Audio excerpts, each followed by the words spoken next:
We need the leader to provide direction, hope, guidance, the way forward.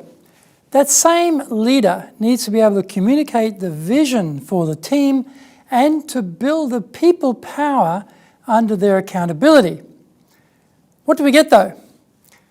Leaders who can't lead and can only manage the processes. We get poor commitment from the team because they don't know the why of what they are being asked to do. It doesn't have to be like that.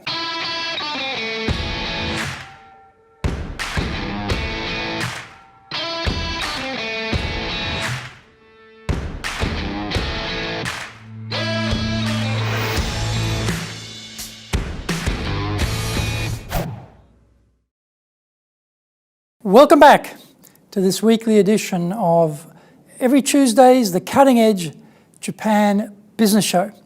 I'm your host, Dr. Greg Story, President of Dale Carnegie Training Japan, and we are bringing the show to you from our High Performance Center in Akasaka in Minato-ku, the business center of Tokyo. Well, where is this cutting edge? For all of us, the quality of our people is the cutting edge for success in Japan. In this show, I will stimulate your thinking about ramping up your business, bring you insights from the best training organization on the planet, provide you with the highest quality Japan information, motivate you to motivate yourself and motivate those around you. Help you to shoot the lights out at results time. I don't want to just help you to succeed in your business. I want you to dominate. Before we get into this week's topic, here is what caught my attention lately. Japanese people are very reluctant to take their paid holidays. In fact, they rank lowest in the world and feel the most guilty about it. They're only taking about 50% of their annual leave, and 63% feel guilty when they do take it. The reasons cited for not taking leave are lack of staff and colleagues not taking days off. Interestingly, 33% said they did not know whether their bosses were supportive of them taking paid vacations. I notice it in my own office. I am constantly pushing my team to take holidays, but they're always having large amounts of unpaid leave accrued to them. The crazy thing is they can only accrue it for 2 years and then they lose it. Nevertheless, they keep accruing and losing year after year after year. I even brought in separately 5 days just for sick leave to try and get them to use more of their holiday leave. But it hasn't worked much so far. Let's see if they change their thinking about taking annual leave. This is episode number 17, and we are talking about develop your superpower as a leader. それでは行きましょう. Let's get going. Job descriptions, performance reviews, incentive schemes, recognition programs are often box-ticking activities in organizations, which often lead nowhere. Overviewing these various systems and their execution may make the managers feel like they are earning their keep, but are they really contributing all that much to the required outcomes? Counting what the heads do, getting those heads to think and to think together are different challenges, and the latter necessitates cultivating people. Cultivating people is the new black for managers, as they must move up and into real leadership.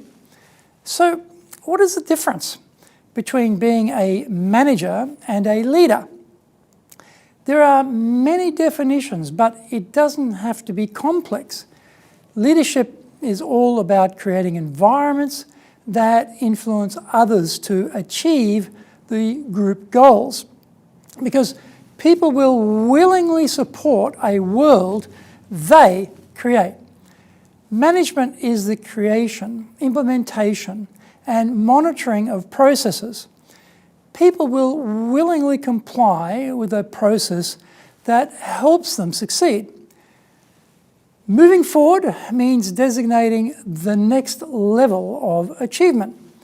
In a busy life, with a deluge of emails every day, spiced up with endless, meaningless meetings, we can sometimes forget what is the point of all this as we are totally consumed with activity. We need to set the vision for the team of where we want to be and what is the next level for us. It must be concrete, clear, and well communicated. I ran across one the other day, delivering extraordinary customer experiences. Rather ambiguous. You could be delivering extraordinarily bad experiences to your customers. A bit more clarity needed back at HQ by the look of that one. It raises the point, though, that clarity in the communication is the key if you want to get people behind your direction. Don't kid yourself. Semantics matter. So, where possible, get buy-in to the vision such that it is a shared process. This may be difficult when the vision is lofting down from on high, but there are always sub-visions for the work group that can take it to a further concrete stage or which further clarify the main message for the reality facing that team. With a successfully shared vision, the troops cease seeing their role as a robotic task completion and switch to results completion. How about down at your shop? Is there a shared vision or shared sub-vision? Are the team focused on painting by numbers or on producing a group triumph? Do they know what the designation is for the next level? We ask people to step up, but that also asks them to take on risks of the new or the different. The outcomes must be totally defined and clear, and the team must buy into achieving them in order to step out of their current mode and take on the risks of the unknown. There be dragons is a strong gravitational pull away from innovation or anything shiny and new. It must be countered by you, the leader.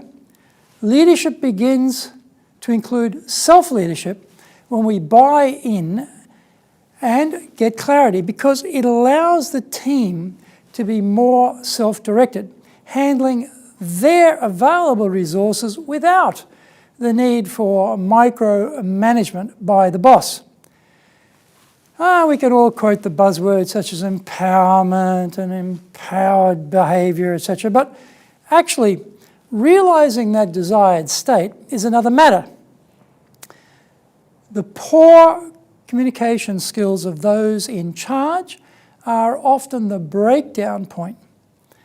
The vision statement penned by the CEO goes up on the wall in a nice frame on expensive paper, safely protected behind glass, and there for all to completely ignore from now on. No, it has to live. Find out about how to do that when we come back from the break. If you want to be successful as a leader, do the Leadership Training for Managers course. All companies need people who can both manage and lead. Leading people screams out for real skills in communication, dealing with all different types of people, being excellent at innovation, planning, delegation, handling mistakes, doing performance reviews really well, and inspiring and motivating the team. Do the Leadership Training for Managers course now in either Japanese or English. Welcome back. If your people can't quote the company, division or section vision on demand from memory, you aren't even on the first rung to having a real vision. If you can't remember it, you can't live it. It is not a one-shot, all dancing, all singing pronouncement and move on affair. It always amazes me how often you have to keep telling the team the same thing for it to really permeate. The leader will certainly get tired of saying it all the time, but has to keep going because the listeners always take much longer than expected to absorb the content. It just points up the fact we are competing with a lot of noise, a lot of other stuff for the real estate of cluttered minds. When you ask senior executives to identify the most significant personal characteristic needed by management, they will dutifully trot out the ability to work with people. Take a look at the expense line in your P&L. People are a huge component. Yet, so many leaders are woeful communicators. They are often promoted into positions of accountability on the basis that they can count. They are insular, brainy, technical experts. They are CFOs who can't grow the business but can watch the bottom line like a legend. They are the idiosyncratic salesperson who does it my way but can't teach it to anyone else. We need to teach these smart people how to be people smart. It is a different attitude and skill set.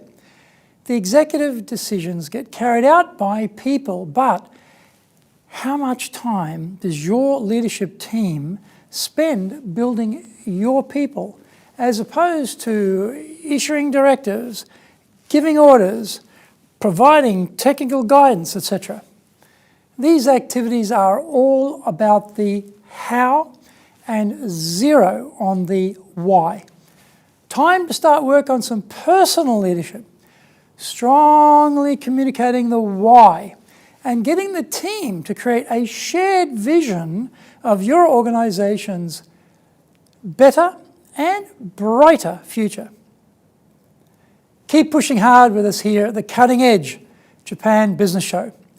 Subscribe on YouTube. Share it with your family, friends, and colleagues. Become a regular. Thank you for watching, and remember to hit the subscribe button. Our website details are on screen now, japan.dalecarnegie.com. It is awesome value, so check it out. In episode 18, we are talking about storytelling is a winner. Find out how we do that next week. So, yoroshiku onegai itashimasu. Please join me for the next episode of the Cutting Edge Japan Business Show. Until then, create seriously massive levels of success. We are here to help you do that. Dale Carnegie Training Japan has only one direction in mind for you and your business, and that is up.